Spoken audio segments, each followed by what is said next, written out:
আল্লাহ ছাড়া আমাদের বাঁচানোর কেউ আছে? উদ্ধার করার কেউ আছে? রক্ষা করার কেউ আছে? এজন্য বিপদে পড়লে আমরা চাইবো কার কাছে? আমাদের যাই দরকার হোক আমরা ফরিয়াদ করব কার কাছে? নাকি মাজারে যেয়ে চাবেন? মাজারে যেয়ে চাবেন? অনেকে তো মাজারে যেয়ে কপাল ঘষে, আছে না নাই? মাজারে যেয়ে সন্তান চায়, আছে? এই এলাকার লোকদের আকীদা খালেস আমি জানি। মাজারে যেয়ে কপাল ঘষে আর সন্তান চায়। আচ্ছা, মাজারে গেলে সন্তান পাওয়া যায়? আচ্ছা, মাজারে না গেলে যদি বাচ্চা না হতো, গরু ছাগলের যে বাচ্চা হয় ওরা কোন মাজারে মানত করে বলেন? কথা কি বুঝতেছেন? এই যে প্রতি বছর গরু ছাগল ভেড়া এগুলো যে বাচ্চা দেয়, এরা কোন মাজারে যে মানত করে? এজন্য চাইতে হবে একজনের কাছে, তিনি কে? আমার প্রিয় পটুয়াখালীবাসী, মাজার জিয়ারত করা সুন্নাহ। আমরা মাজার জিয়ারত করব, আল্লাহ ওয়ালাদের কবরে যাব, আমরা সেখানে যে সালাম দিব, দোয়া করব, নিজের জন্য করব, কবরে শুয়ে থাকা মাইয়েতের জন্য করব, পুরো মুসলিম উম্মার জন্য করব। কিন্তু কবরে যিনি শুয়ে আছে ওই বাবার কাছে সন্তান চাওয়া যাবে? চাকরি চাওয়া যাবে?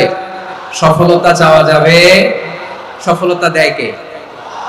এক কথাই রব্বুল আলামিন বলেন, ওয়া ইয়ামসাসকাল্লাহু বিদুররিন ফালা কাশিফা লাহু ইল্লা হু ওয়া ইয়ুরিদকা বিখাইরিন ফালা রাদ্দা লিফাদলি ইউসিবু বিহি মান ইয়াশাউ মিন ইবাদিহি ওয়া হুয়াল গফুরুর রহিম। আল্লাহু আকবার।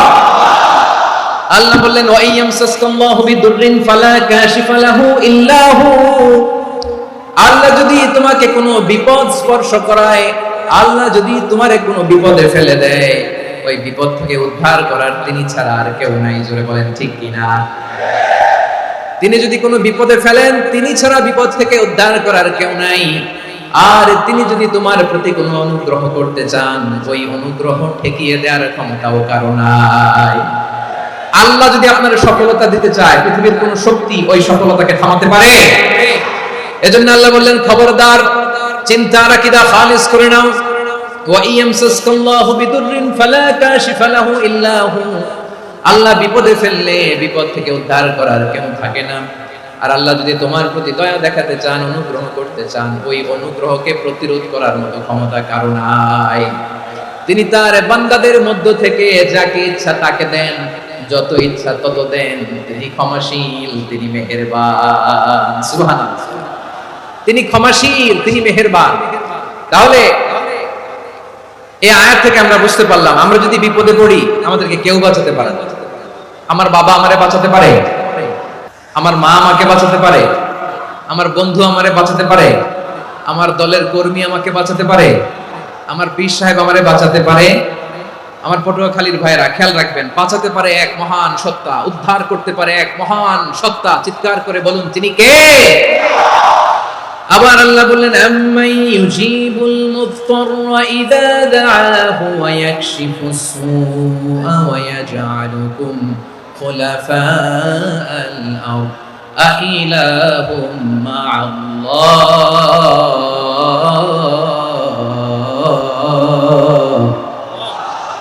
ক্বালিলাম মা তাযাক্কারুন। রব্বুল আলামিন বলেন, বিপদে পড়ে কাতর কণ্ঠে চিন্তাগ্রস্ত হয়ে যখন কেউ ফরিয়াদি হয়ে আল্লাহর ডাকে হাত তোলে, তখন এই ব্যক্তির ডাকে সাড়া দেয় কে? বিপন্ন অবস্থায় আপনি যখন কেঁদে কেঁদে হাত তুলে আপনার দুঃখের কথা জানান, আপনি যখন ডাকেন তারে, তখন আপনার ডাকে সাড়া দেয় কে? আল্লাহ বলে, আমি সাড়া দেই। তোমাদের বিপদকে মুক্ত করে দেয় কে? ওই আল্লাহর সাথে কোন উপাস্য আছে নাকি? কিন্তু খুব অল্প সংখ্যক লোকই তোমরা উপদেশ গ্রহণ করো। কথাটা কার? তাহলে বিপন্ন মানবতা যখন কাঁদে, মানুষ যখন বিপদে পড়ে নিরুপায় হয়ে ফরিয়াদ করে, তার ডাক শোনার কেউ নাই একজন ছাড়া। চিল্লায় বলেন তো, তিনি কে? এজন্য আমরা ফরিয়াদের হাত কার দিকে তুলব? এবং খেয়াল রাখতে হবে, মাথার সাথে সেট করে নিতে হবে, আল্লাহ ছাড়া আমাকে উদ্ধার করার কেউ নাই। এই পৃথিবীতে কেউ আপন না।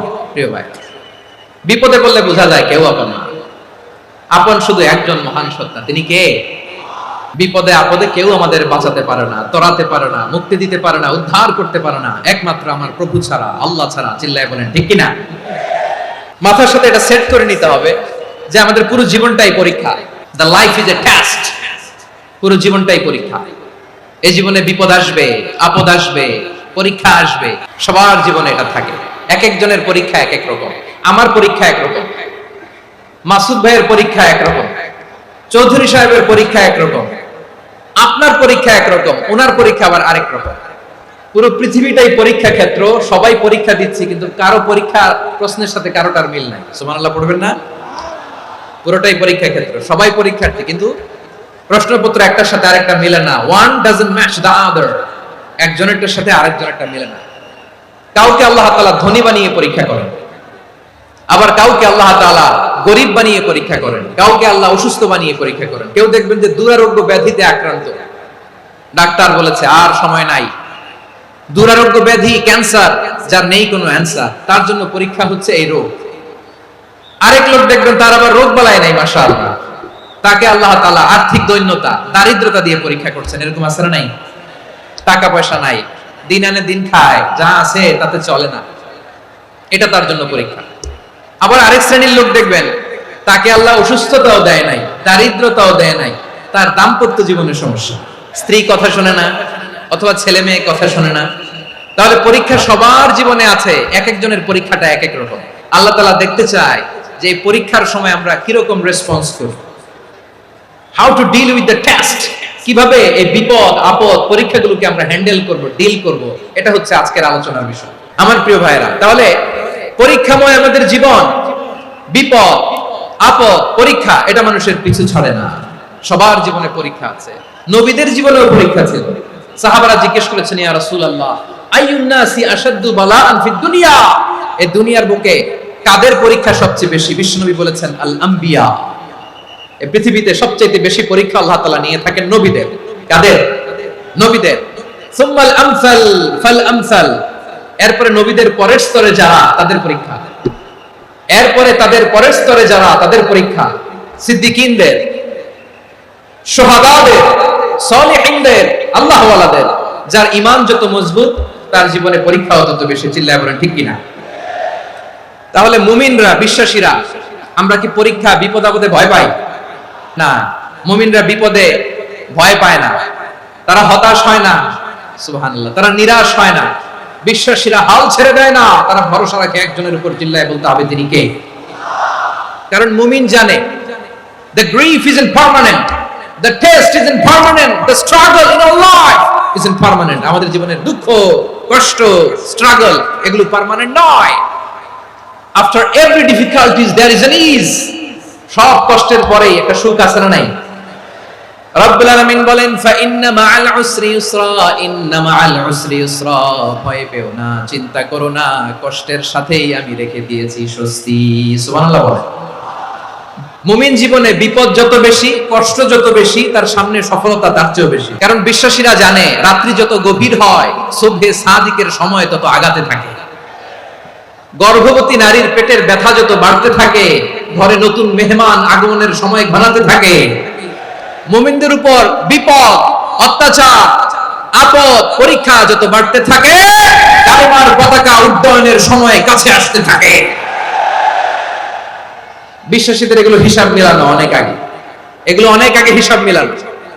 দুঃখের আধার শেষে সুখের আলো মিটি মিটি হাসে। চিল্লায় বলেন ঠিক কিনা? দুঃখের আধার শেষে আলোর প্রভাত হাসে, হতাশার কালো মেঘে যায় গো ভেসে, হতাশার কালো মেঘে যায় গো ভেসে। দুঃখের আধার শেষে আলোর প্রভাত হাসে, হতাশার কালো মেঘে যায় গো ভেসে, হতাশার কালো মেঘে যায় গো ভেসে। কোরআনের পাতায় পাতায় দেখো ঈমানের পথ ঢাকা ব্যথার কাটায়। কোরআনের পাতায় পাতায় দেখো ঈমানের পথ ঢাকা ব্যথার কাটায়। ভেঙে পড়ো না কভু হতাশ হয়ে, ভেঙে পড়ো না কভু হতাশ হয়ে, জ্বলে পুড়ে খাঁটি সোনা হগো শেষে, জ্বলে পড়ে খাঁটি সোনা গো শেষে, দুঃখের আধার শেষে আলোর প্রভাত হাসে, হতাশার কালো মেঘে যাই গো ভেসে, হতাশার কালো মেঘে যাই গো ভেসে। পরীক্ষা যত বেশি, কষ্ট যত বেশি, সুখের সময় তত কাছাকাছি, চিল্লায় বলতে হবে ঠিক কিনা? এজন্য মুমিন জীবনে পরীক্ষা বেশি, মুমিনদের হতাশা নাই, মুমিনরা নিরাশ হয় না, হতাশ হয় কাফিররা। মুমিনরা কখনো হাল ছেড়ে দেয় না, মুমিনরা ভরসা রাখে একজনের উপর, তিনি কে? তাহলে আমার প্রিয় পটুয়াখালীবাসী, বিপদ থাকবে, পরীক্ষা থাকবে, এই বিপদ থেকে আমাদেরকে উদ্ধার করবেন একজন, তিনি কে? আমরা শুধু আল্লাহর উপরই ভরসা রাখবো, চাইবো একজন সত্তার কাছে। আওয়াজ করে বলুন, তিনি কে? একজন সত্তার কাছে চাইবে। বিশ্বনবী ওনার চাচাতো ভাই আব্দুল্লাহ ইবনে আব্বাস রাদিয়াল্লাহু তাআলা আনহুকে বললেন, ইয়া আব্দুল্লাহ ইবনে আব্বাস, হে আব্দুল্লাহ ইবনে আব্বাস, ইদা সাআলতা ফাসআলিল্লাহ, যখন চাইবে আল্লাহর কাছে যাও। ও আব্দুল্লাহ, যখন চাইবা আল্লাহর কাছে চাও। ওয়া ইদা ইসতাআনতা ফাসতাইন বিল্লাহ, যখন সাহায্য চাইবা আল্লাহর কাছে ফরিয়াদ করো। জেনে রেখো ও আব্দুল্লাহ, ওয়া আলাম আন্নাল উম্মাতা লাউ ইজতামাআত আলা আন ইয়ানফাউকা বিশাইইন লাম ইয়ানফাউকা ইল্লা বিশাইইন ক্বাদ কাতাবাহু আল্লাহু লাক। ও আব্দুল্লাহ, জেনে রেখো, মনে রেখো, গোটা বিশ্বের সবাই মিলে যদি তোমার উপকার করতে চায়, ততটুকুই তারা করতে পারবে যতটুকু আল্লাহ তোমার নসিবে সেটা লিখে রেখেছে। ঠিক কিনা বলেন? আর যদি গোটা বিশ্বের সবাই মিলে তোমার বিরুদ্ধে কনস্পাইরেসি করে, ষড়যন্ত্র করে, গোটা বিশ্বের সবাই মিলেও যদি তোমার ক্ষতি করতে চায়, ততটুকুই শুধু পারবে যেটা আল্লাহ তোমার জন্য বরাদ্দ রেখেছে। যতটুকু আল্লাহ তাআলা তোমার জন্য বরাদ্দ রেখেছে অতটুকুই ক্ষতি করতে পারবে, আর এক চুল বেশিও করতে পারবে না, কমও করতে পারবে না। চিল্লায় বলেন ঠিক কিনা? এজন্য আমরা চাইবো কার কাছে? সব সময় আমরা আল্লাহর কাছে চাইবো, বিপদে আপদে, সুখে দুঃখে, সচ্ছল অবস্থায় অসচ্ছল অবস্থায়, পরাজয়ের সময় বিজয়ের সময়, সব সময় আমরা ভরসা রাখবো কার উপর? সবাই বলুন। একদল লোক আছে যারা বিপদে পড়লে আল্লাহরে ডাকে, বিপদ আসলে আল্লাহরে ডাকে, বিপদ নাই আল্লাহও নাই। বিপদে পড়লে নামাজ পড়ে, বিপদও নাই নামাজও নাই।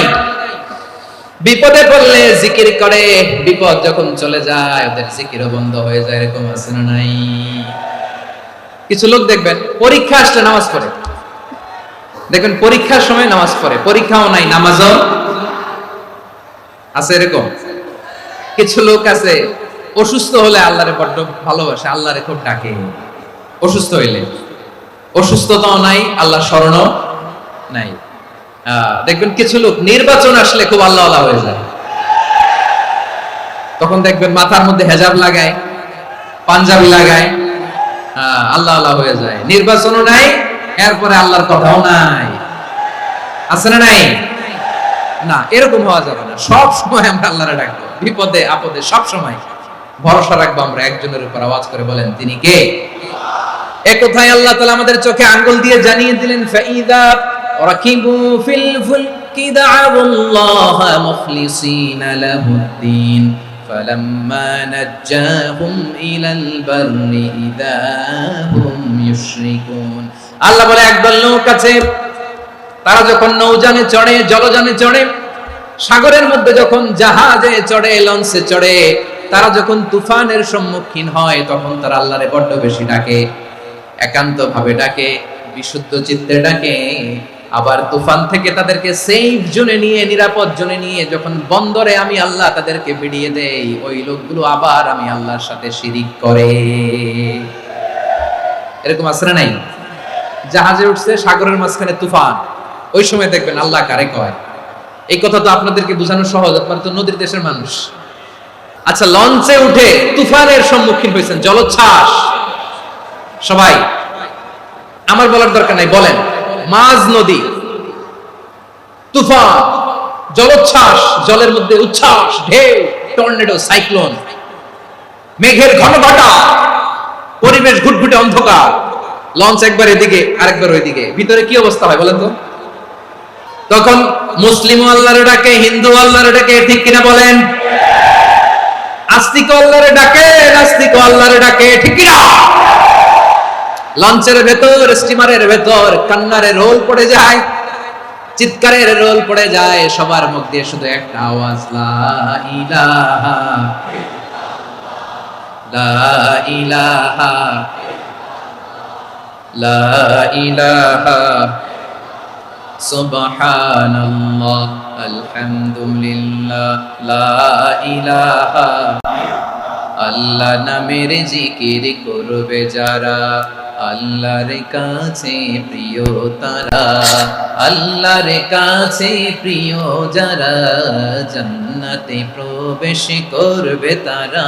জোরে লা ইলাহা লা ইলাহা ইল্লাল্লাহ লা ইলাহা ইল্লাল্লাহ মুহাম্মাদুর রাসূলুল্লাহ সাল্লাল্লাহু আলাইহি ওয়াসাল্লাম। আমার প্রিয় পটুয়াখালীবাসী, তাহলে লঞ্চের ভেতরে যখন আমরা তুফানের মধ্যে পড়ি, তখন সবাই মিলে আমরা একটা নামের জিকির করি। নামটা কার? মুসলমানেরাও ডাকে, হিন্দুরাও ডাকে, আস্তিকও ডাকে, নাস্তিকও ডাকে, সবাই ডাকে একজনকে। তিনি কে? আবার দেখবেন ওই আল্লাহ তুফানের পরে, ঝড়ের পরে ওই লঞ্চটাকে যখন সদর ঘাটে ফিরিয়ে দেয়, আবার আমরা নাফরমানি শুরু করে দেই। সে কোথায়? আল্লাহ বললেন, ফাইদা রাকিবু ফিল ফুলকি দা'আল্লাহ মুখলিসিনা লাহুদ্দিন ফালাম্মা নাজ্জাহুম ইলাল বাররি ইযা হুম ইউশরিকুন। সাগরে যখন তুফানে পড়ে আমি আল্লাহর ডাকে, আবার আমি আল্লাহ যখন বাঁচিয়ে দেই, আবার আমি আল্লাহর সাথে শিরিক শুরু করে। আমরা কি এরকম হতে চাই নাকি? বিমানের মধ্যে মাঝে মাঝে দেখবেন যে এয়ার টার্বুলেন্স হয়, জানেন? এয়ার টার্বুলেন্স জানেন তো? মাঝে মাঝে বিমানটা বাউন্সিং করে, বাম্পি, ভেরি বাম্পি ওয়েদার। শুনেন নাই? 40,000 ফিট উপরে যখন থাকে, তখন পাইলট মাঝে মাঝে বলে, dear passengers, ladies and gentleman, right now we are flying 40,000 feet above the ground and we are passing very air turbulence, very heavy air turbulence right now. Please fasten your seat belts. দেখবেন মাঝে মাঝে বলে যে, ভদ্র মহিলা, ভদ্র মহোদয়গণ, আমরা 40,000 ফিট উপর দিয়ে যাচ্ছি আর এয়ার টার্বুলেন্স ফেস করছি, মেহেরবানি করে আল্লাহর রাস্তে সিট বেল্ট বাঁধুন। তখন বিমানটা এরকম বাউন্সিং করে, শেকিং করে। আপনারা মুখোমুখি হয়েছেন? ইদানিং এই এয়ার টার্বুলেন্স বেড়ে গিয়েছে। গত বছর আমার ইন্টারন্যাশনাল অনেকগুলো ফ্লাইট ছিল, তো আমি দেখলাম যে আগের ফ্লাইটগুলোর তুলনায় এখন এয়ার টার্বুলেন্স খুব বেশি। আমি একটু রিসার্চ করে দেখলাম, ক্লাইমেট চেঞ্জের কারণে, জলবায়ু পরিবর্তনের কারণে আকাশের বাতাসের মুভমেন্টে পরিবর্তন হয়েছে, ফলে এখন বিমান শেকিং করে বেশি, বাউন্সিং, বাম্পি ওয়েদার। তো বলেন তো, 40,000 ফিট উপরে যখন আপনি, কয় হাজার ফিট? 40,000 ফিট উপরে যখন আপনি, তখন যখন বিমানটা এরকম বাউন্সিং করে, সবাই যখন ভমিটিং করে বিমান নষ্ট করে দেয়, বমি করে, তখন বাঁচানোর কে আছে আল্লাহ ছাড়া? কেউ আছে? ওই মুহূর্তেও সবাই মিলে একজনের ডাকে আওয়াজ করে বলেন, তিনি কে? মাঝে মাঝে কিছু সোশ্যাল মিডিয়ায় কিছু ভিডিও পাওয়া যায় যে হেভি যখন এয়ার টার্বুলেন্স হয়, 10 সেকেন্ড 15 সেকেন্ডের কিছু ভিডিও পাওয়া যায়, বিমানটা এরকম বাউন্সিং করছে, বাম্পি ওয়েদার, কাঁপছে, মানুষগুলো বমি করছে, অক্সিজেন মাস্কগুলো সব ঝুলে পড়েছে, বিমানটা শুধু কাঁপছে। তখন দেখবেন বিমানের ভেতরেও এরকম লঞ্চের মতো চিৎকার আছে না নাই? বিমানের ভেতরেও তখন চিৎকার। গত বছর হিথ্রো এয়ারপোর্ট থেকে সিঙ্গাপুর এয়ারলাইন্সের একটা ফ্লাইট, হিথ্রো টু চাঙ্গি, একটা ফ্লাইটে এমন বেশি এয়ার টার্বুলেন্সের শিকার হয়েছিল ওই এয়ারক্রাফটটা, 33 জন যাত্রী সেখানে আহত হয়েছে, একজন যাত্রী নিহত হয়েছে। কেবিন ক্রুজ, এয়ার হোস্টেস যারা আছে, একজনের নাক ফেটে, চোখ ফেটে, কপাল ফেটে, ব্লিডিং হয়ে শয়লা। প্রিয় ভাইরা, 40,000 ফিট উপরে বিমানটা যখন কাঁপবে, তখন আমাদেরকে আল্লাহ ছাড়া আর কেউ বাঁচানোর আছে? এত আস্তে বললে হবে? ওই কঠিন মুহূর্তে আমার বাবা আমারে বাঁচাতে পারে, আমার বন্ধু আমারে বাঁচাতে পারে। এই গ্রাউন্ডে, জমিনের বুকে আমার প্রোটোকল, আমার ক্ষমতা, আমার দাম্ভিকতা, কোনো কিছু আমারে বাঁচাতে পারে একজন ছাড়া। চিল্লায় বলতে হবে, তিনি কে? সে আল্লাহ বললেন, গোলাম, আমি বিপদের সময় ঠিকই তোমাদের বাঁচিয়ে দেই। ওই বিমানের ভেতরে 40,000 ফিট উপরে যখন তোমরা এয়ার টার্বুলেন্সের শিকার হও, তখন নাস্তিকও আল্লাহরে ডাকে, হিন্দু আল্লাহরে ডাকে। জোরে বলেন ঠিক কিনা? আবার বিমানটা যখন শান্ত হয়ে যায়, একটু পরেই বিমানের স্ক্রিনের মধ্যে হিন্দি সিনেমা খোঁজে। বিমানের স্ক্রিনে কিন্তু বিশাল ওখানে আফলাম, ফিল্মের একেবারে বুঝাই করা। বিমানটা শান্ত হলে আবার হিন্দি সিনেমা দেখা শুরু করে। একটু আগে ডাকছিল কারে? দেখবেন বাংলাদেশে আমাদের ক্রিকেটাররা যখন অন্য কোনো দেশের সাথে খেলে, অনেক সময় এমন হয় বল বাকি একটা, রান দরকার 6টা। বল বাকি কয়টা? রান দরকার। আপনি দেখবেন ক্যামেরাম্যান তখন গ্যালারিতে খালি দেখায় দর্শকদের যে কি অস্থিরতা। হিপ হপ স্টাইলের মেয়েটা, যে মেয়েটার ওড়না এতক্ষণ ছিল গলায়, এতক্ষণ কই ছিল, ওই মেয়েটা দেখবেন ওড়নাটা টেনে মাথায় দিয়ে এরকম মুনাজাত ধরতেছে, আল্লাহ আল্লাহ, একটা ছক্কা, আল্লাহ আল্লাহ, আমার লাল সবুজের পতাকারে তুমি অপমানিত কইরো না আল্লাহ, ইন্ডিয়ার সাথে আমাদের খেলা, আল্লাহ আল্লাহ, একটা ছক্কা, একটা একটা। পুরো খেলা জুড়ে এই মেয়ের ওড়না ছিল গলায়, কিন্তু যখন এক বলে 6 রান দরকার, ওড়না চলে আসছে কোথায়? মাথায়। আবার মুনাজাত আছে না নেই? ঠিকই বাংলাদেশের দামাল ছেলে এমন এক শট মারলো, বল চলে গেল স্টেডিয়ামের বাইরে, ছক্কা, জিতে গেলাম আমরা। পুরো স্টেডিয়াম জুড়ে চিৎকার, হই হুল্লোড়, মौज মাস্তি। যেই মেয়েটা মাথার মধ্যে ওড়না দিয়ে এতক্ষণ সুবহানাল্লাহ সুবহানাল্লাহ বলে আল্লাহর কাছে দোয়া করেছে, ওই মেয়ে এখন আবার ওড়না ফেলে দিয়ে নাচা শুরু করে দিয়েছে। তাহলে আল্লাহর ভয়, আল্লাহর প্রতি আস্থা, বিশ্বাস, ভালোবাসা, এটা কি ক্ষণিকের জন্য? মানে আমার যখন লাগবে তখন আল্লাহর ইউজ করব নাকি? হ্যাঁ, বিপদে আপদে, সুখের সময় দুঃখের সময়, সচ্ছল অসচ্ছল অবস্থায় বিশ্বাসীরা ভরসা রাখে একজনের উপর। চিৎকার করে বলে পটুয়াখালী, তিনি কে? সে আল্লাহ বললেন, গোলাম মনে করো না জাহাজ থেকে সদরঘাটে ভিড়িয়ে দিলাম তুমি নিরাপদ হয়ে গেছো, মনে করো না 40,000 ফিট থেকে সেফ ল্যান্ডিং এর পরে এয়ারপোর্টে নেমে গেলেই তুমি নিরাপদ হয়ে গেছো। ও মিয়া, বিপদ কি শুধু সাগরে আর আকাশে? ঘরের ভেতরও বিপদ আসতে পারে কি পারে না? এজন্য সূরা মুলক আল্লাহ বললেন, আমিনতুম মান ফিস সামাই আন ইয়াখসিফা বিকুমুল আরদা ফাইযা হিয়া তামুর। আল্লাহ বললেন, তোমরা কি ভেবেছো তোমরা নিরাপদ? আমি চাইলে ল্যান্ডস্লাইডস, ভূমি ধস দিয়ে 1 লক্ষ 1 মুহূর্তে নিয়ে যেতে পারি। এক সুনামি দিয়ে থাপ্পড় মেরে 3 লক্ষ সাগরের ভেতরে ঢুকাই দিতে পারি, 1 সেকেন্ডও লাগে না আমার। أم أمنتم من في السماء أن يرسل عليكم حاصبا فستعلمون كيف نذير। আল্লাহ চাইলে আকাশ থেকে পাথর বৃষ্টি নাজিল করতে পারেন কি পারেন না? এই মুহূর্তে এখানে ভূমিকম্প দিতে পারেন কি পারেন না? আচ্ছা, ভূমিকম্প যখন হয় আমাদের কারো হুঁশ থাকে? আপনি মনে করছেন আমরা সাধারণ মানুষ, আমরা দৌড় দেই, আর প্রেসিডেন্ট প্রধানমন্ত্রী ওনারা বুঝি খাটে শুয়ে থাকে? ভূমিকম্প, আর্থকোয়েক যদি হয়, বাঁচার জন্য আমরা কি করি? হয় খাটের তলায়, ডাইনিং টেবিলের নিচে, উপরে শক্ত কিছু আছে এটার নিচে, অথবা ঘর থুইয়া দাও দৌড়। তো প্রধানমন্ত্রী উনি কি করে? প্রেসিডেন্ট উনি কি করে? হ্যাঁ, উনি খাটের মধ্যে যে শুয়ে থাকে নাকি? উনিও দৌড়, সাধারণ মানুষও দৌড়, প্রধানমন্ত্রীও দৌড়, বাড়িওয়ালাও দৌড়, ভাড়াটিয়াও দৌড়, সবাই দৌড়। নাকি ভাড়াটিয়ারা বাড়ি থুইয়া দৌড়, বাড়িওয়ালারা আর বেরোয় না? এরকম না। তাহলে যে কোনো মুহূর্তে ভূমিকম্প দিয়ে নাস্তানাবুদ করতে পারে কে? আমার প্রিয় ভাইরা, আমরা নিরাপদ নই, আমরা তার দয়ায় বেঁচে আছি। কার দয়ায়? এজন্য আল্লাহ বললেন, গোলাম যে কোনো মুহূর্তে বিপদ দিয়ে তোমাদেরকে নাস্তানাবুদ করতে পারি। বিশ্বাসী বলে যদি নিজেকে দাবি করো, সব সময় ডাকতে হবে একজন সত্তাকে। বলেন তিনি কে? আপদ থেকে, পরীক্ষা থেকে, ক্যালামিটি থেকে আমাদেরকে কেউ বাঁচাতে পারে না একজন সত্তা ছাড়া। আবারও বলেন তো তিনি কে? এবার আমরা দেখি বিষ্ণু ইসলামের জীবনে বিপদ আপদ ছিল কিনা, উনি বিপদ আসলে কিভাবে ডিল করতেন, বিপদ আসলে কোন দোয়া পড়তে হয়, কিভাবে ফরিয়াদের হাত উত্তোলন করতে হয়, কিভাবে রবের দরবারে নতজানু হয়ে ফরিয়াদ করতে হয়, এটা জানার দরকার আছে না নাই? আসুন আমরা বিষ্ণুনবীর জীবনী থেকে দেখি বিপদ আসলে উনি কি করতেন। বিপদ আসলেই প্রথমে বিষ্ণু ইসলাম একটা দোয়া পড়তেন। তিনি পড়তেন, ইন্না লিল্লাহি ওয়া ইন্না ইলাইহি রাজিউন। নিশ্চয় আমরা আল্লাহর জন্য, নিশ্চয় আমরা কার দিকে ফিরবো ভাই? আবার কার দিকে ফিরবো?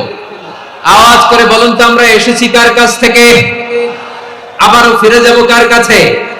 এজন্য বিষ্ণু পড়ছেন, ইন্না লিল্লাহি ওয়া ইন্না ইলাইহি রাজিউন।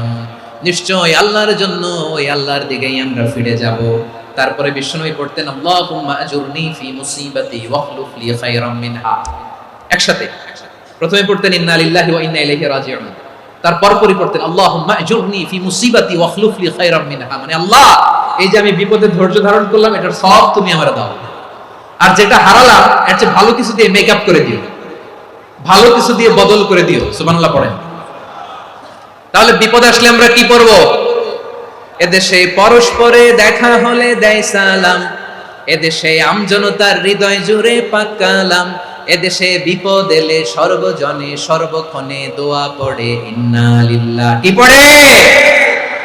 সুবহানাল্লাহ সুবহানাল্লাহ সুবহানাল্লাহ সুবহানাল্লাহ। এদেশে আজান শুনে সূর্য ওঠে শহর গ্রামে, এদেশে আজান শুনে সূর্য ডুবে সন্ধ্যা নামে, এদেশে সকল কাজে সবাই বলে বিসমিল্লাহ, এদেশে ভালো কিছু দেখে শুনে হাসি মুখে সবাই বলে মাশাআল্লাহ। তাহলে বিপদ এলে আমরা কি পড়ি? তাহলে বিপদ এলেই আমরা এখন থেকে ইন্না লিল্লাহ করব, নাকি হাই হুতাশ করবেন?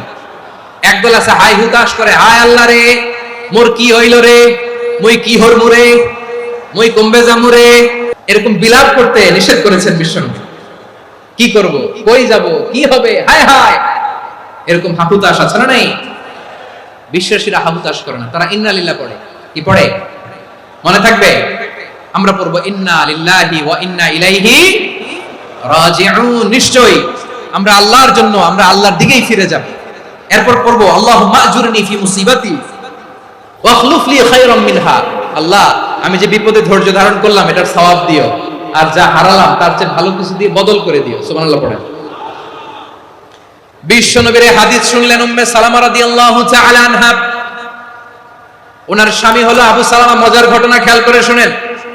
সাইয়্যিদাতুনা উম্মে সালামা রাদিয়াল্লাহু তাআলা আনহা, ওনার স্বামীর নাম আবু সালামা। শ্রেষ্ঠ দম্পতি, শ্রেষ্ঠ ফ্যামিলি। প্রথমে হিজরত করেছিলেন হাবাসায়, পরে হিজরত করেছেন মদিনায়। উহুদ যুদ্ধের পরে ওনার স্বামী আবু সালামা ইন্তেকাল হলো, শহীদ হলো। সুবহানাল্লাহ পড়েন।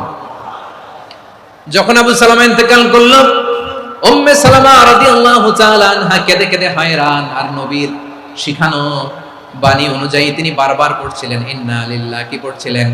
ইন্না লিল্লাহ।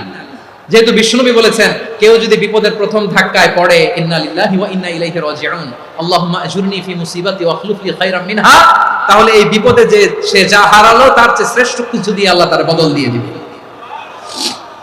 এই হাদিস শুনে উম্মে সালামা রাদিয়াল্লাহু তাআলা আনহা ওনার প্রাণ প্রিয় স্বামী আবু সালামার ইন্তেকালের পরে চোখের পানি ছাড়ে আর পড়ে ইন্না লিল্লাহি ওয়া ইন্না ইলাইহি রাজিউন, আল্লাহুম্মা আজুরনি ফি মুসিবাতি ওয়া আখলুফ লি খায়রাম মিনহা। বারবার এই দোয়া পড়ে চোখের পানি ছাড়ে, এই দোয়া পড়ে চোখের পানি ছাড়ে, আর মনে মনে বলে আবু সালামার মতো ভালো মানুষ মদিনাতে নাই, আবু সালামার চেয়েও ভালো মানুষ মদিনাতে নাই, তার চেয়ে ভালো মানুষ কি করে আল্লাহ তাআলা আমারে দিবে, তার চেয়ে ভালো মানুষ তো আমি মদিনাতে দেখি না। চোখের পানি দিয়ে বুক ভাসায় আর নবীর হাদিসের উপর আমল করে পড়ে ইন্না লিল্লাহি ওয়া ইন্না ইলাইহি রাজিউন, ইন্না লিল্লাহি ওয়া ইন্না ইলাইহি রাজিউন।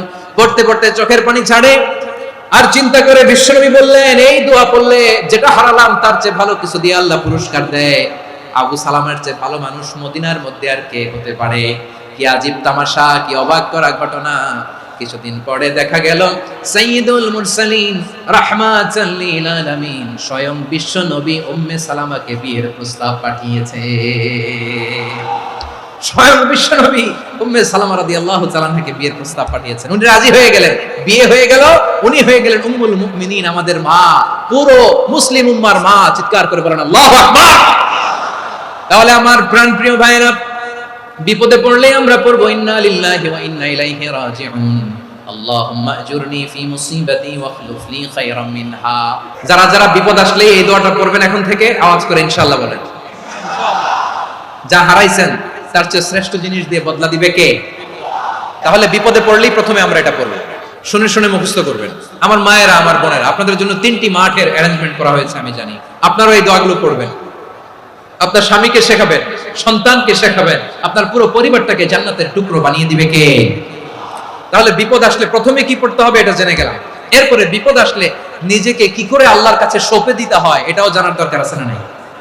বিপদে প্রথমে ইন্না লিল্লাহ পড়লাম, ধৈর্য ধারণ করলাম, বিপদ থেকে উদ্ধারের সর্বোচ্চ চেষ্টা করলাম।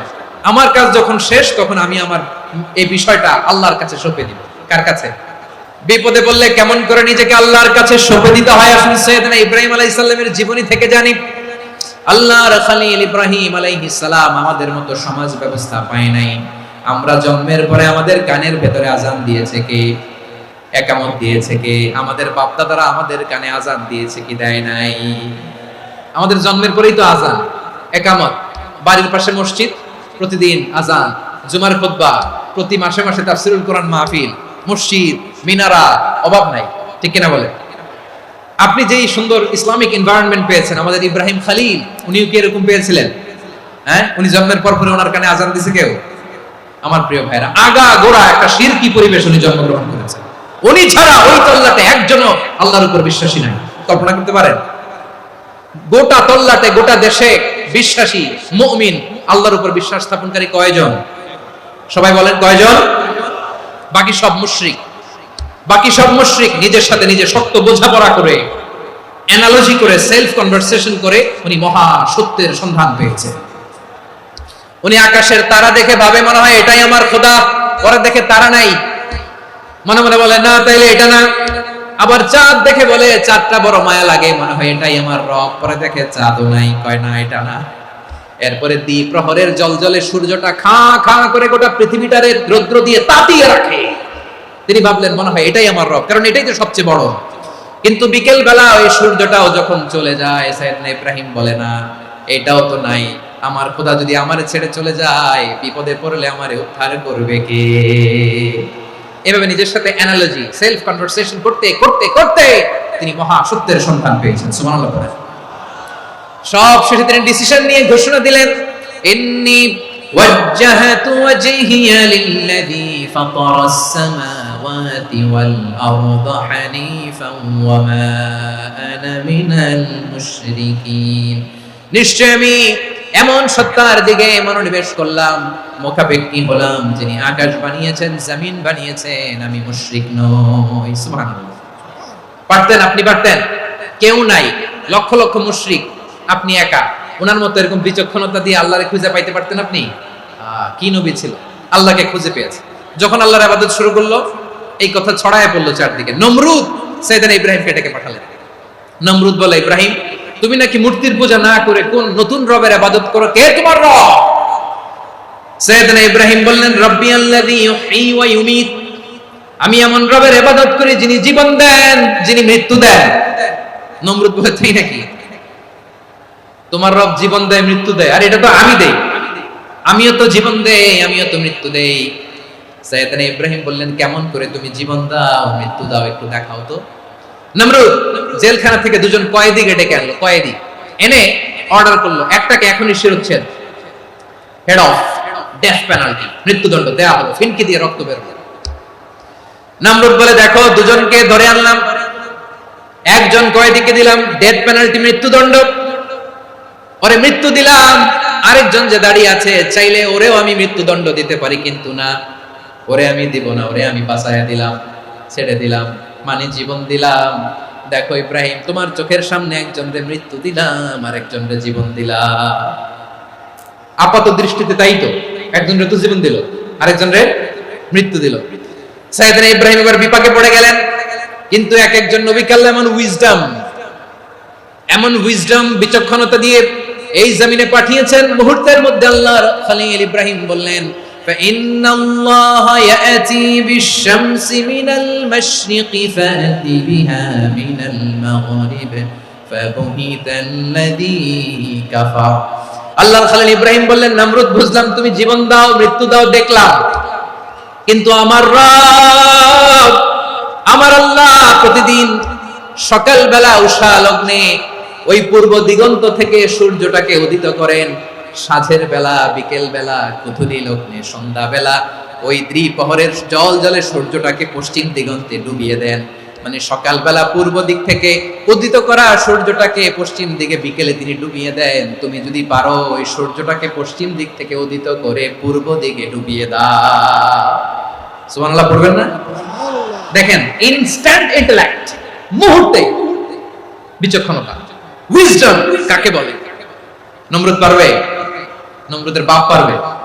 ওর দাদা, ওর 14 গোষ্ঠী, গোটা বিশ্বের সব ক্ষমতাধর রাষ্ট্রনায়করা একসাথে হলে পারবে?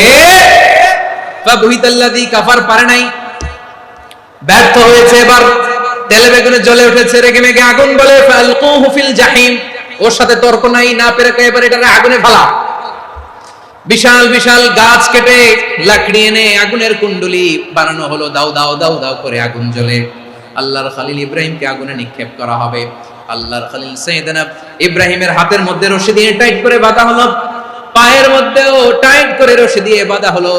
আল্লাহর খলিল ইব্রাহিমকে আগুনের কুণ্ডলির মধ্যে ফেলা হবে।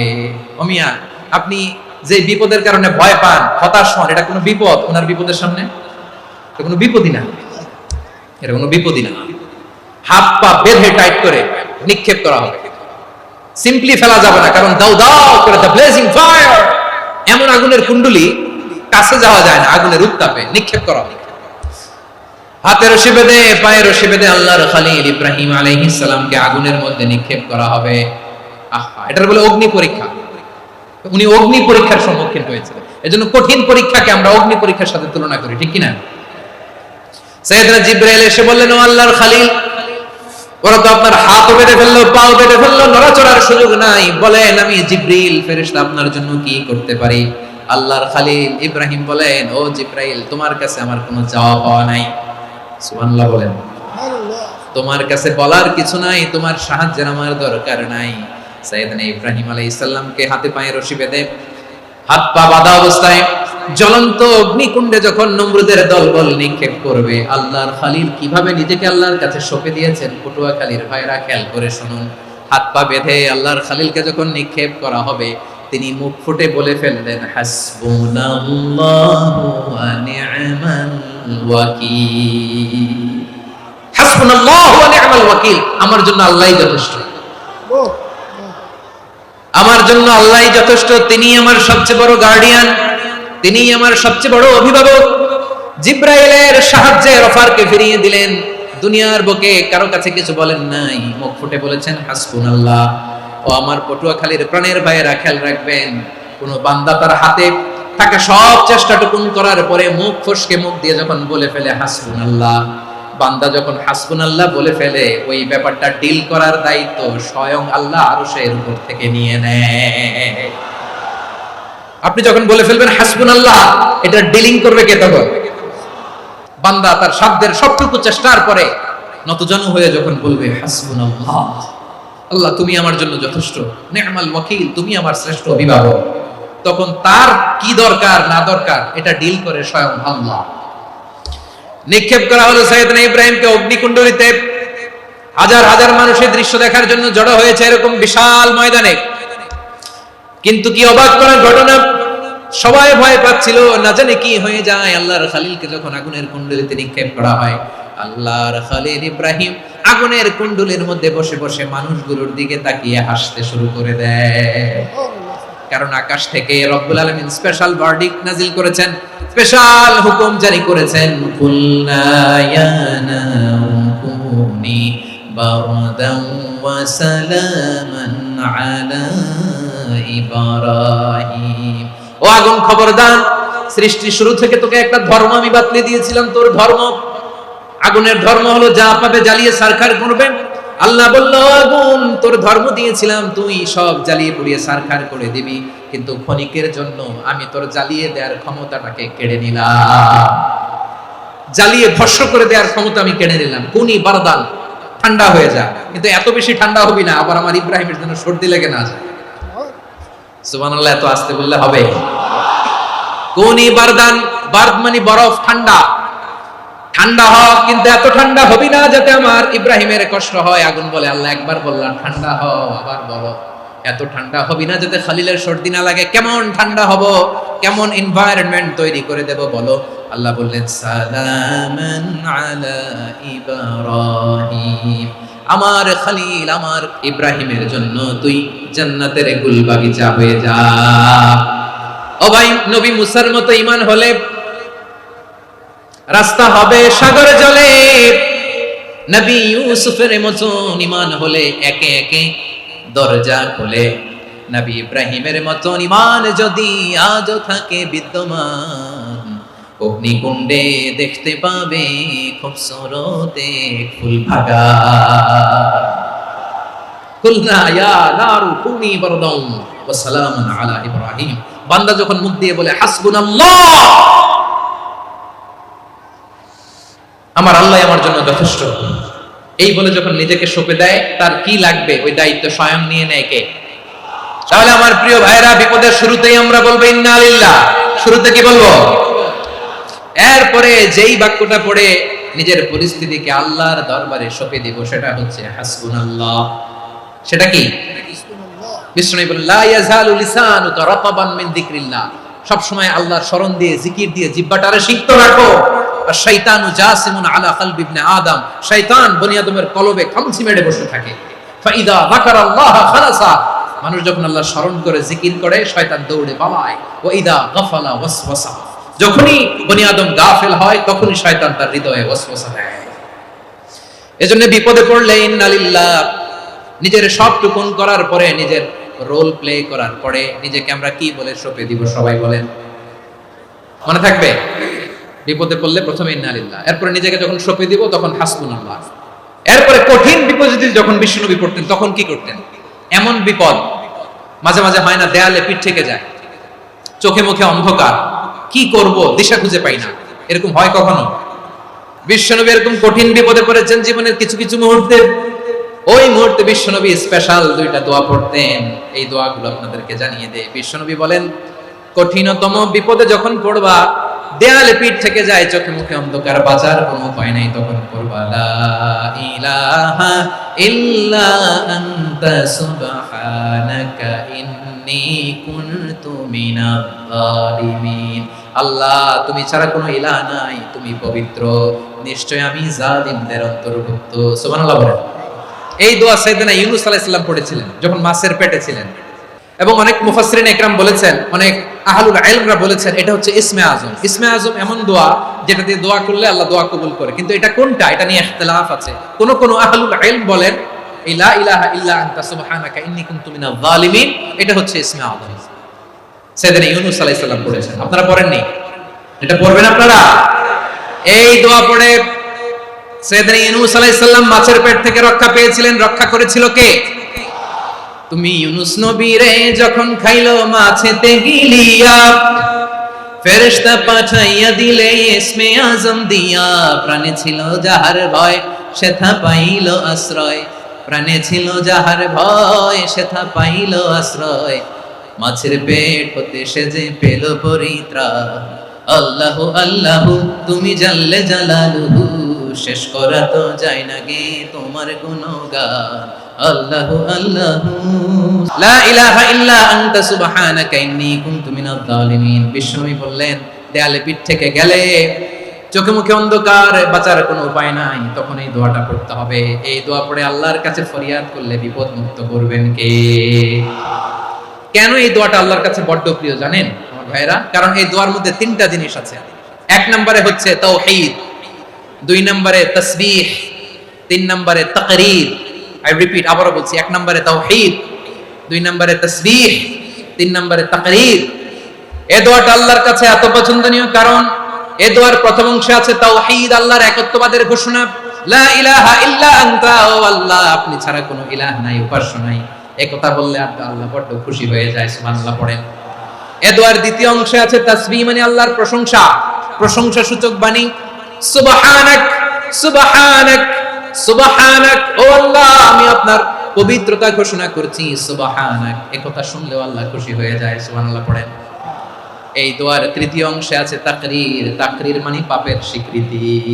তাকরীর মানে কি? তাকরীর মানে পাপের স্বীকৃতি। এই দোয়ার তৃতীয় অংশে আছে ইন্নী কুনতু মিনাজ জালিমিন, ও আল্লাহ আমি জালিমদের অন্তর্ভুক্ত। আল্লাহ আল্লাহ আমি জালিম, আল্লাহ আমি ভুল করেছি, অন্যায় করেছি, আল্লাহ আমি জালিমদের অন্তর্ভুক্ত। এই পাপের স্বীকৃতি, অ্যাকনলেজমেন্ট আল্লাহ বড় পছন্দ করে। যখন আল্লাহর কাছে আপনি ছোট হবেন, ছোট হতে হতে যত ছোট হবে, ওই দৃশ্যটা দেখতে আল্লাহ বড় পছন্দ করে। সুবহানাল্লাহ বলেন। তিন নম্বর অংশ ইন্নী কুনতু মিনাজ জালিমিন, আল্লাহ আমি জালিমদের অন্তর্ভুক্ত। সাইয়েদনা আদম আলাইহিস সালাম ভুল করে যখন নিষিদ্ধ গাছের ফুল খেয়ে ফেললেন, ফল খেয়ে ফেললেন, আল্লাহ বললেন আদম ক্ষমা পেতে চাইলে তুমি আর হাওয়া মিলে স্বীকৃতি দাও, পাপের স্বীকৃতি আর পড়ো। রব্বানা যালামনা আনফুসানা ওয়া ইল্লাম তাগফির লানা ওয়া তারহামনা লানাকুনান্না মিনাল খাসিরিন। ও আল্লাহ আমি আদম আর হাওয়া যালামনা আনফুসানা, আমরা আমাদের নফসের উপর বড় জুলুম করেছি। আল্লাহ ওয়া ইল্লাম তাগফির লানা ওয়া তারহামনা, আপনি যদি ক্ষমা না করেন, আপনি যদি দয়া পরবশ না হন, আপনি যদি রহম না করেন, আমরা তো ক্ষতিগ্রস্তদের মধ্যে শামিল হয়ে যাব। এই দোয়া করার সাথে সাথে সাইয়েদনা আদম আর হাওয়া আলাইহিস সালামকে ক্ষমা করে দিলেন কে? তাহলে এই দোয়ার 3 নম্বর অংশ তাকরীর, এটা আল্লাহ বড় পছন্দ করে। আমার কলিজার টুকরা ভাইয়েরা, গুনাহ করে স্বীকার যেতে হবে, এটা আল্লাহ ভালোবাসেন। সাইয়েদনা আবু বকর রাদিয়াল্লাহু তাআলা আনহু বিষ্ণু ইসলামকে বললেন, ইয়া রাসূলুল্লাহ আল্লিমনি দুআআন আদউ বিহি ফি সালাতি, নবী হে আপনি আমার এমন একটা স্পেশাল দোয়া শিখায় দেন যে দোয়াটা আমি নামাজে পড়ব। নবী বললেন, তাহলে তুমি পড়ো, আল্লাহুম্মা ইন্নী যালামতু নাফসি যুলমান কাসীরান ওয়া লা ইয়াগফিরুয যুনুবা ইল্লা আনতা ফাগফিরলি মাগফিরাতাম মিন ইনদিকা ওয়ারহামনি ইন্নাকা আনতাল গফুরুর রহিম। সুবহানাল্লাহ। সালাম ফিরানোর আগে পড়েন, ও আবু বকর, নামাজে যদি দোয়া করতে মনে চায় এই দোয়াটা পড়বা, আল্লাহুম্মা ইন্নী যালামতু নাফসি, আল্লাহ জুলুম করেছি আমার নফসের উপর, যুলমান কাসীরা, অনেক জুলুম, ওয়া লা ইয়াগফিরুয যুনুবা ইল্লা আনতা, আপনি ছাড়া এই জুনুব, এই পাপ ক্ষমা করার দ্বিতীয় কোনো রব নাই। আছে? এজন্য আল্লাহরে বলবেন, আল্লাহ আমি ছাড়া তোমার গোলামের অভাব নাই, ও আমার রব আমি ছাড়া এই জমিনের বুকে তোমার গোলামের অভাব নাই, কিন্তু তুমি ছাড়া তো আমার দ্বিতীয় কোনো রব নাই। পারবেন বলতে? পারবেন? চোখের পানি ছেড়ে আল্লাহরে বলবেন, আল্লাহ তুমি আমার রব, তুমি আমার সব। কি বলবেন? আল্লাহরে বলেন, আল্লাহ তুমি আমার রব, তুমি আমার সব। আল্লাহ আমি ছাড়া এই জমিনে তোমার গোলামের অভাব নাই, তুমি ছাড়া আমার দ্বিতীয় কোনো রব নাই। একথা বলে চোখের পানি ছেড়ে আল্লাহরে স্বীকৃতি দেন, আল্লাহ আমি পাপী, আল্লাহ এই জমিনে আমার চেয়ে বড় পাপী আর কেউ নাই। ওযু করে সিজদায় লুটিয়ে পড়ে চোখের পানি ছেড়ে আল্লাহরে পাপের স্বীকৃতি দেন, আল্লাহ এমন কোন জুলুম নাই, গুনাহ নাই আমি করি নাই, সগীরা কবিরা, জেনে না জেনে, ইচ্ছায় অনিচ্ছায়, শিরকি বেদাতি সব গুনাহ করেছি। আল্লাহ আকাশের নিচে জমিনের উপরে আমার চেয়ে বড় গুনাহগার আর কেউ নাই। চোখের পানি ছেড়ে আল্লাহরে বলেন, আল্লাহ আমি ছাড়া তোমার গোলামের অভাব নাই, তুমি ছাড়া আমার দ্বিতীয় কোনো রব নাই, তুমি ছাড়া তো কেউ আমার গুনাহ ক্ষমা করার নাই, তুমি আমার রব, তুমি আমার সব। বলতে পারবেন? এই তাকরীর আমার পটুয়াখালীর ভাইরা, এই স্বীকৃতিটা দেখতে আল্লাহ বড় ভালোবাসেন, কারণ আমরা সবাই গুনাহগার। আমরা সবাই কি? বিশ্বনবী বলেন, কুল্লুকুম খাত্তাউন, আ বনি আদম, তোমরা সবাই পাপী। সবাই কি? সবাই পাপী। আমরা সবাই পাপী, আপন পাপের বাটখারা দিয়ে অন্যের পাপ মাপি। আমরা যে পাপী এটা ভাবতে মনে চায় না কারো, খালি অন্যের পাপ দেখি আমরা, এটা ভুল। ওর এই পাপ, ও পাপী, ও জালেম, ও জাহান্নামী, এরকম একটা টেন্ডেন্সি। আমার যে কি হালাত এটার খেয়াল নাই। খেয়াল করতে হবে যে আমি সবচেয়ে বড় পাপী, ঠিক কিনা বলেন? পাপ করি না এমন কেউ আছি? হ্যাঁ আছি, আছি। কেউ না জানলেও জানে কি আমার পাপের ঘটনা? পৃথিবী না জানুক আমি তো জানি, আমি কি পাপ করেছি হায়। ও আমার কলিজার টুকরা ভাইয়েরা, মাথাটাকে নিচু করে জীবনের সব গুনার ফিরিস্তিগুলো একটা একটা করে স্বীকার করে আল্লাহরে বলেন, আল্লাহ আমি পাপী, আল্লাহ আমার চেয়ে বড় পাপী এই দুনিয়াতে কেউ নাই, আকাশের নিচে জমিনের উপরে আমার চেয়ে বড় পাপী কেউ নাই। একটা একটা করে আল্লাহ স্বীকার করি আমি পাপী, সব পাপের স্বীকৃতি দিলাম। পৃথিবী না জানুক আমি তো জানি, আমি কি পাপ করেছি হায়। আমার পাপের করলে বিচার, বাঁচার আমার নাই উপায়। দয়াময় তুমি মাফ করো আমায়, মাফ করো আমায়। আল্লাহ তাআলা যদি দয়া করে আমাদেরকে মাফ না করে, আমাদের বাঁচার কোনো উপায় নাই। আপনি কি ভেবেছেন আপনার নামাজ দিয়ে আপনি জান্নাতে যাবেন? আপনি তাহাজ্জুদ গুজার, সেজদা দিতে দিতে কপালে দাগ ফেলেছেন, এটা আপনারা জান্নাতে নেবে না। আপনি এলাকার সবচেয়ে বড় হাতেম তাই, দানশীল, এই দানের ভরসায় বসে আছেন, কশিন কালো। আমাদের নামাজ, আমাদের রোজা, আমাদের ইবাদত, এগুলো কি মিজানের পাল্লায় উঠালে কোনো ওজনই হবে না। তবে আমাদের একটা কৌশল জানা আছে, আমরা আল্লাহর রহমতের ভিখারি। আমরা সেদিন আগেই গুনার স্বীকৃতি দিয়ে দেব, আমরা বলবো আল্লাহ তুমি প্রশ্ন করার আগে তোমার একটা কথা বলি, আমারে কিছু জিজ্ঞেস করো না, আমি সব করেছি। এমন কোন পাপ নাই যে পাপ আমারে দিয়ে হয় নাই। তোমার রহমত দিয়ে তুমি জান্নাতে পাঠাবা, তোমার দয়ায় জান্নাতে যেতে চাই, আমল দিয়ে না। পারবেন বলতে? কিয়ামতের দিন আমরা বলবো আল্লাহ আমার আমল দিয়ে জান্নাত চাই না, আমি তোমার দয়া দিয়ে জান্নাত চাই। তোমার দয়া ছাড়া আমার কোনো উপায় নাই। কারণ আল্লাহ যদি বিচার করে বাঁচার কারো উপায় নাই। আল্লাহ যদি বলে ফেলেন তুই এটা করলি কেন, ওখানে গেলি কেন, কোরআনে 1000 বার নিষেধ করলাম তারপরেও এই পাপে জড়ালি কেন, এরকম প্রশ্ন ছুড়ে দিলে আমার উত্তর আছে? বাঁচার কোনো উপায় আছে? রোজ হাসরে হে আল্লাহ আমার করোনা বিচার, আল্লাহ করোনা বিচার, বিচার চাহি না তব দয়া চাই, এ গুনাহগার করোনা বিচার। আপনার আমল দিয়ে জান্নাতে যাবেন? কি দিয়ে যাবেন? আল্লাহর দয়া দিয়ে। আল্লাহর রহম আর দয়া ছাড়া কেউ জান্নাতের চেহারাও দেখতে পাবে না। আমার প্রিয় ভাইরা, এই দোয়া আল্লাহর কাছে পছন্দনীয় হওয়ার কারণ তিনটা। দোয়ার প্রথম অংশে আছে তাওহীদ, আল্লাহর একত্ববাদের ঘোষণা।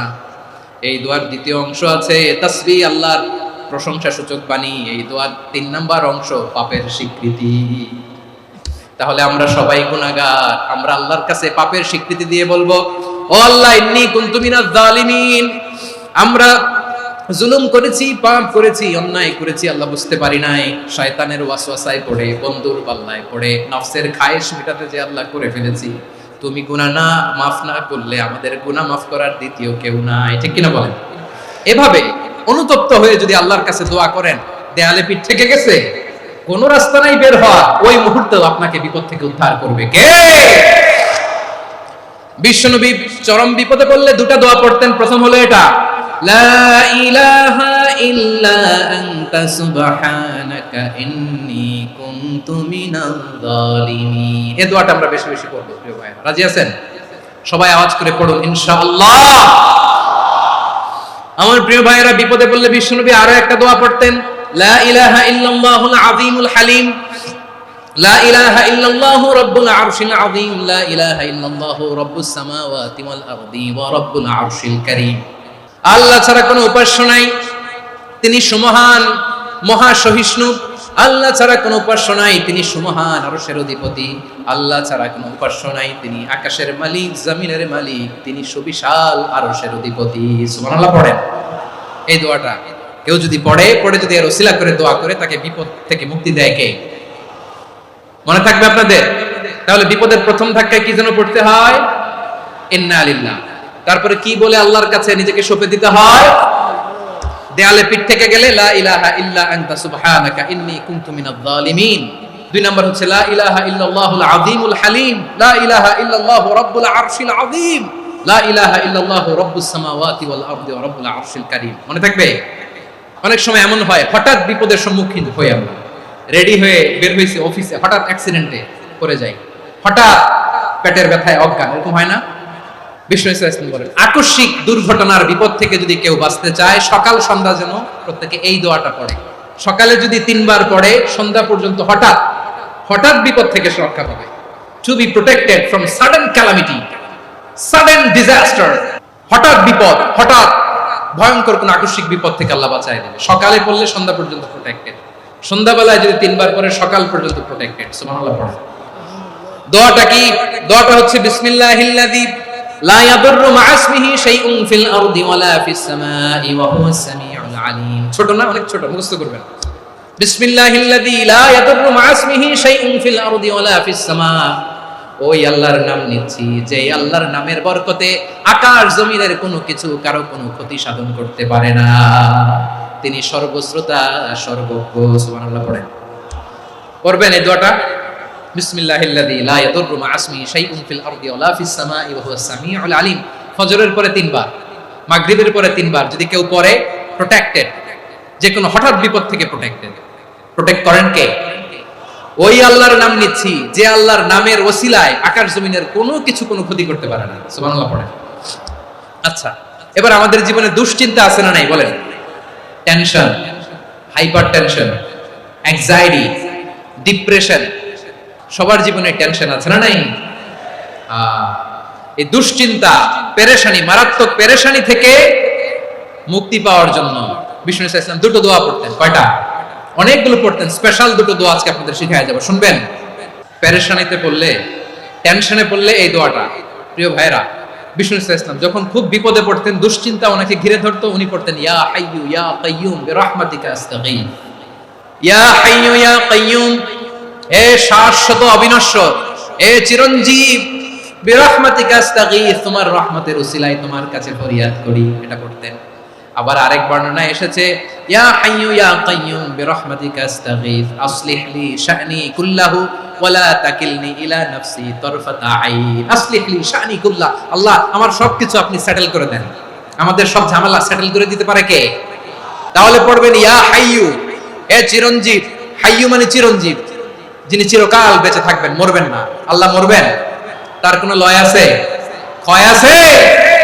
সূরা রহমানে আল্লাহ বললেন কুল্লু মান আলাইহা ফানি ওয়া ইয়াবকা ওয়াজহু রাব্বিকা যুল জালালি ওয়াল ইকরাম ফাবিআইয়ি আলাই রাব্বিকুমা তুকাযযিবান। জমিনে যা আছে সব ভ্যানিশ হয়ে যাবে, নিশ্চিহ্ন হয়ে যাবে, শেষ হয়ে যাবে, সব বিলুপ্ত হয়ে যাবে, একজন ছাড়া। জোরে বলেন তিনি কে? এই দোয়াটা কেন পছন্দ আল্লাহর কাছে? কারণ এখানে আল্লাহর দুইটা সুন্দর নাম আছে, গুণবাচক নাম, আল হাই, আল কাইয়ুম, এই দুটো নাম আছে এখানে। আবার এই দুইটা আয়াতুল কুরসির অংশ। আয়াতুল কুরসির শুরুতে এটা আছে না নাই? হ্যাঁ, আছে না নাই? 3 নাম্বার কারণ এটা ইসমে আজম। কোন দোয়াটা ইসমে আজম? যে দোয়া ওসিলায় দোয়া করলে আল্লাহ দোয়া ফেরায় না। অনেকগুলো মত আছে, সবচেয়ে ভ্যালিড মত হচ্ছে এটা, ইয়া হাইয়্যু ইয়া কাইয়্যুম, এর ওসিলা দিয়ে দোয়া করলে দোয়া কবুল করে কে? 2 নম্বরে বিশ্বনবী মারাত্মক বিপদে পড়লে আরেকটা দোয়া পড়তেন, আল্লাহুম্মা ইন্নী আবদুক। আগে দোয়াটা পড়ি, শুনেন। আল্লাহুম্মা ইন্নী আবদুক ওয়া ইবনু আবদিক ওয়া ইবনু আমাতিক নাসিয়াতি বিয়াদিক মাদিন ফিয়া হুকমুক আদলুন ফিয়া কাদাউক আসআলুকা বিকুল্লি ইসমিন হুয়া লাক সাম্মাইতা বিহি নাফসাক আও আনসালতাহু ফি কিতাবিক আও আল্লামতাহু আহাদাম মিন খালকিক أو استأثرت به في علم الغيب عندك أن تجعل القرآن ربيع قلبي ونور صدري وجلاء حزني وذهاب همي। সুবহান আল্লাহ পড়ে। বিষ্ণু বলতেন আল্লাহুম্মা ইন্নী আবদুক, ও আল্লাহ আমি আপনার গোলাম, ওয়া ইবনু আবদিক, গোলামের ঘরের গোলাম, ওয়া ইবনু আমাতিক, বাদীর ঘরের গোলাম। মানে আল্লাহ আমি আপনার গোলাম, আমার বাবা আব্দুল্লাহ ছিল আপনার গোলাম, আমার মা আমিনা ছিল আপনার বাদী। মানে আমরা গোলাম বংশের, সব গোলাম। নিজের এর চেয়ে আর ছোট করে আল্লাহর কাছে উপস্থাপন করা যায় না ভাইরা? কথা কি বুঝতেছেন? নিজেকে এর চাইতে ছোট, নগণ্য আর তুচ্ছ করে আল্লাহর সাথে প্রেজেন্ট করা যায়? বিশ্বনবী বললেন ও আল্লাহ আমি আপনার গোলাম, গোলামের ঘরের গোলাম, দাসীর ঘরের গোলাম, নাসিয়াতি বিয়াদিক, আমার মাথার চুলের ছুটি আপনার হাতের মুঠোয়।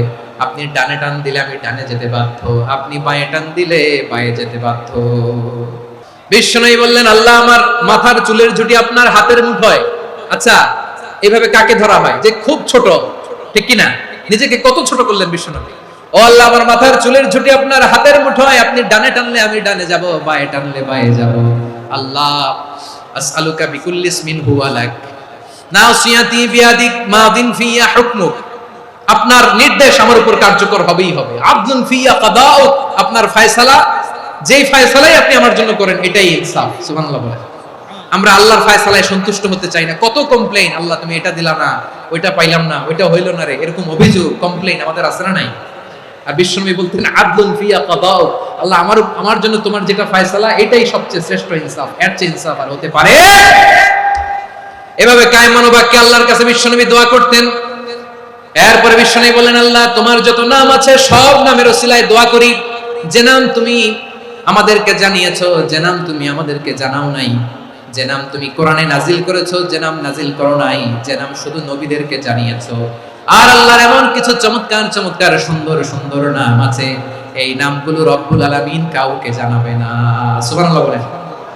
আমরা তো 99 নাম জানি, 100 নাম জানি আল্লাহ, কিন্তু আল্লাহর এমনও কিছু নাম আছে যেগুলো আল্লাহ বিষ্ণু নবীরও জানায়নি।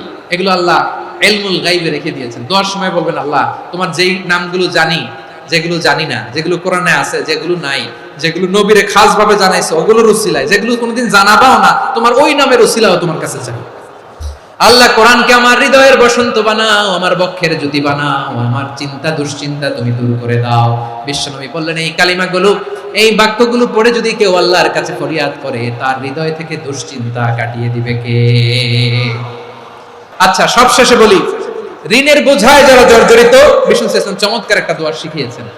এক সাহাবীর নাম আবু উমামা, নামাজের ওয়াক্ত ছাড়া উনি মসজিদে যেয়ে বসে আছে। বিষ্ণু বললেন, কিরে আবু উমামা, নামাজের তো ওয়াক্ত হয় না, মসজিদে কি? সাহাবী বলে, হুমুমুন লাজিমাতনি ওয়া দুয়ুন, নবী গো, ঋণের বোঝায় এমন টেনশনে আছি, ঘরে থাকতে পারলাম না, মসজিদে চলে আসছে। বিষ্ণু বলেন, আমি কি তোমার এমন একটা দোয়া শিখাবো যেটা বললে আল্লাহ তাআলা তোমার ঋণের বোঝা হালকা করে দিবে? আবু উমামা বললেন, ইয়া রাসূলুল্লাহ, অবশ্যই শিখাবেন। বিষ্ণু বললেন, তাহলে তুমি পড়বা, আল্লাহুম্মা ইন্নী আউযু বিকা মিনাল হাম্মি ওয়াল হাযান ওয়া আউযু বিকা মিনাল জুবনি ওয়াল বুখল ওয়া আউযু বিকা মিন গালাবাতিদ দাইনি ওয়া কাহরির রিজাল। ও আল্লাহ, তোমার কাছ থেকে দুশ্চিন্তা থেকে পানাহ চাই, কৃপণতা, ভীরুতা, অলসতা, কার্পণ্যতা, এই সব কিছু থেকে, মানুষের কঠোরতা, আমার উপর মানুষের আধিপত্য এবং ঋণের বোঝা থেকে পানাহ চাই। এই দোয়াটা যখন বিষ্ণু শিখাই দিলেন, আবু উমামা বারবার এই দোয়া করে, আল্লাহুম্মা ইন্নী আউযু বিকা মিনাল হাম্মি ওয়াল হাযান ওয়া আউযু বিকা মিনাল আজজি ওয়াল কাসাল ওয়া আউযু বিকা মিনাল জুবনি ওয়াল বুখল ওয়া আউযু বিকা মিন গালাবাতিদ দাইনি ওয়া কাহরির রিজাল। আবু উমামা বলে, এই দোয়া আমি পড়তে লাগলাম আর পড়তে লাগলাম, কিছুদিন পরে দেখা গেল বিষ্ণু নবীর শেখানো এই দোয়ার বদৌলতে আল্লাহ তাআলা আমার সব ঋণ পরিশোধের ব্যবস্থা করে দিয়েছেন। আমার প্রিয় পটুয়াখালীর ভাইরা, বিশ্বনবীর জামাতা সাইয়্যিদিনা আলী রাদিয়াল্লাহু তাআলা আনহুর কাছে এক লোক এসে বলে, হে আলী, ঋণের বোঝায় আমি জর্জরিত, আমার কিছু অর্থ দিয়ে সাহায্য করো। সাইয়্যিদিনা আলী রাদিয়াল্লাহু তাআলা আনহু বললেন, আমি কি তোমার এমন একটা দোয়া শিখাবো যেটা বিশ্বনবী আমাদের শিখিয়েছেন? এই দোয়া যদি তুমি পড়ো, লাউ কানা আলাইকা মিসলু জাবালিন কাবীরিন দাইনান আব্দুল্লাহু আনকা, পাহাড় পরিমাণে যদি ঋণের বোঝা হয়, আল্লাহ এটা পরিশোধের ব্যবস্থা করে দেবেন। ছোট্ট একটা দোয়া বিশ্বনবী শিখালেন, বললেন, তুমি পড়বা, আল্লাহুম্মা কফিনি বিহালালিকা আন হারামিকা ওয়া আগনিনি বিফাদলিকা আম্মান সিওয়াক। আল্লাহুম্মা কফিনি বিহালালিকা আন হারামিক, আল্লাহ তোমার হালাল দিয়ে আমাকে পরিতুষ্ট করো, হারাম থেকে বাঁচিয়ে রাখো, আর তোমার অনুগ্রহে মানুষের মুখাপেক্ষী যেন আমি না হই, আমি যেন সবসময় তোমার মুখাপেক্ষী হই, ওই তৌফিক দিও। সুবহানাল্লাহ পড়ে। এই দোয়া বেশি বেশি করলে ঋণের বোঝা হালকা করে দিবে কে? তাহলে প্রিয় ভাইয়েরা, বিপদে পড়লেই প্রথমে কি পড়বেন? ইন্না লিল্লাহ। কি বলে নিজেকে আল্লাহর কাছে সঁপে দিতে হয়? হাসবুনাল্লাহ। চরম বিপদে দেয়ালে পিঠ থেকে গেছে, তখন লা ইলাহা ইল্লা আনতা সুবহানাকা ইন্নী কুনতু মিনাজ জালিমিন। এরপরে লা ইলাহা ইল্লাল্লাহুল আযীমুল হালিম, এই দোয়া। আকস্মিক বিপদ, হঠাৎ যেন কোনো বিপদ আমাকে পেয়ে না বসে, এটার জন্য বিসমিল্লাহিল্লাযী লা ইয়াদুররু মা ইসমিহি শাইউন ফিল আরদি ওয়ালা ফিস সামাই ওয়া হুয়াস সামিউল আলীম। সকালে 3 বার, রাতে 3 বার। আর মারাত্মক tension, hyper tension, anxiety, depression থেকে বাঁচার জন্য 2 দোয়া, ইয়া হাইয়্যু ইয়া কাইয়্যুম, ইয়া হাইয়্যু ইয়া কাইয়্যুম, মনে থাকবে? আর আল্লাহুম্মা ইন্নী আবদুক, এই দোয়া। ঋণ থেকে বাঁচার জন্য 2 দোয়া, আল্লাহুম্মা ইন্নী আউযু বিকা মিনাল হাম্মি ওয়াল হাযান, এটা। আর আল্লাহুম্মা কফিনি বিহালালিকা আন হারামিকা ওয়া আগনিনি বিফাদলিকা আম্মান সিওয়াক। আর সব সময় পড়ার জন্য একটা আমল দিয়ে যাই, উঠতে বসতে, অফিসে যাচ্ছেন, অফিস থেকে ফিরতেছেন, বসে আছেন, শুয়ে আছেন, ছোট্ট এক শব্দে আমরা যেন বেশি বেশি পড়ি, আস্তাগফিরুল্লাহ। আল্লাহ রাসূল সাল্লাল্লাহু আলাইহি ওয়াসাল্লাম বলেন, মান লাজিমাল ইস্তিগফার, যে সব সময় এরকম ইস্তিগফারের সাথে লেগে থাকে, জাআলাল্লাহু লাহু মিন কুল্লি দীকিন মাখরাজা, আল্লাহ তাআলা তাকে কোনো বিপদে আটকান না, সে জীবনে আটকাবে না, যে কোনো বিপদে আল্লাহ তার রাস্তা বের করে দিবেন। Way out, you will get a way out in solution. সুবহানাল্লাহ। ওয়া মিন কুল্লি হাম্মিন ফারাজা, দুশ্চিন্তা মুক্ত হবে। ওয়ায়ারযুকহু মিন হাইসু লা ইয়াহতাসিব, এমন জায়গা থেকে আল্লাহ রিজিকের বন্দোবস্ত করবে যেটা সে কল্পনাও করে নাই। আওয়াজ করে পড়েন সুবহানাল্লাহ। আমার প্রিয় ভাইরা, এটা গেল নিজের বিপদ। নিজে যদি বিপদে পড়েন, অন্যের বিপদ যদি দেখেন, এটার জন্য একটা দোয়া আছে। অনেক সময় আমরা দেখি হাসপাতালে ক্যান্সারের 3rd স্টেজে চলে গেছে, লোকটা হ্যাংলা হয়ে, চিকন হয়ে, হায়রে কি কষ্ট পায়, দেখি না? বিষ্ণু বলে, একটা দোয়া যদি কেউ অন্যের কোনো বিপদ দেখে পড়ে, ওই বিপদ তার জীবনে কখনো আসবে না। অনেক সময় হয় যে আমরা মহাসড়ক দিয়ে যখন চড়ি, দুর্ঘটনায়, আইরে আল্লাহ, দুর্ঘটনায় মানুষের মাথা একদিকে, দেহ আরেকদিকে, ব্লিডিং, এরকম হয় না? আল্লাহ তুমি হেফাজত করো। বিশ্বনবী বলেন, এই দুর্ঘটনা দেখে কেউ যদি এই দোয়াটা পড়ে, তার জীবনে সে কোনোদিন এরকম অ্যাক্সিডেন্টের সম্মুখীন হবে না। বিষ্ণু বলেন অন্যের বিপদ দেখে কেউ যদি পড়ে আলহামদুলিল্লাহিল্লাযী আফানি মিম্মা বাতালাকা বিহি ওয়া ফাদ্দালানি আলা কাসীরিন মিম্মান খালাকা তাফদীলা, মানে প্রশংসা সেই আল্লাহ যে আল্লাহ তাআলা তোমাকে যেই জিনিস দিয়ে পরীক্ষা করেছে আমাকে ওইটা থেকে বাঁচিয়ে দিয়েছে। তোমাকে আল্লাহ যেই বিপদে ফেলেছে আমাকে ওই বিপদ থেকে তিনি মুক্ত রেখেছে, আর তার অনেক সৃষ্টির উপর আমাকে তিনি প্রাধান্য দিয়েছে। সুবহানাল্লাহ পড়েন। যে কোনো বিপদ, কারো ক্যান্সার দেখে যদি এই দোয়াটা আপনি বিশ্বাসের সাথে পড়েন, জীবনে কোনোদিন ক্যান্সার রোগে আক্রান্ত হবেন না।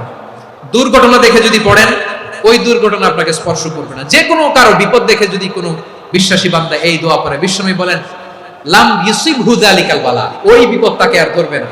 উফিয়া মিনহু মিন যালিকাল বালা কাইনাম মা কান, সে যতদিন হায়াত পাবে কোনোদিন ওই বিপদ তাকে স্পর্শ করবে না। আমার প্রিয় ভাইরা, তাহলে পুরো আলোচনার সেন্ট্রাল থিম হচ্ছে আমাদের জীবনে বিপদ আসবে, কষ্ট আসবে, দুঃখ আসবে, কিন্তু বিপদে আপদে আমরা হাল ছেড়ে দিব না, হতাশ হব না। মুমিন হতাশ হয় না, নিরাশ হয় না, হাল ছেড়ে দেয় না। মুমিন ভরসা রাখে একজনের উপর। আওয়াজ করে বলুন, যিনি কে? বিপদে পড়লে আমাদেরকে উদ্ধার করে কে? আবার আমাদেরকে যদি কোনো নেয়ামত আল্লাহ দিতে চান, ওইটা কেড়ে নেওয়ার ক্ষমতা কারো আছে? তাহলে আমরা কানেক্টিভিটি বাড়াবো কার সাথে? আমাদের প্রার্থনার ফরিয়াদের হাত তুলবো কার কাছে? রাজি আছেন? পটুয়াখালীর ভাইরা, মনে থাকবে কথাগুলো। আল্লাহ তাআলা আমাদের সবাইকে কথাগুলো বোঝার ও আমল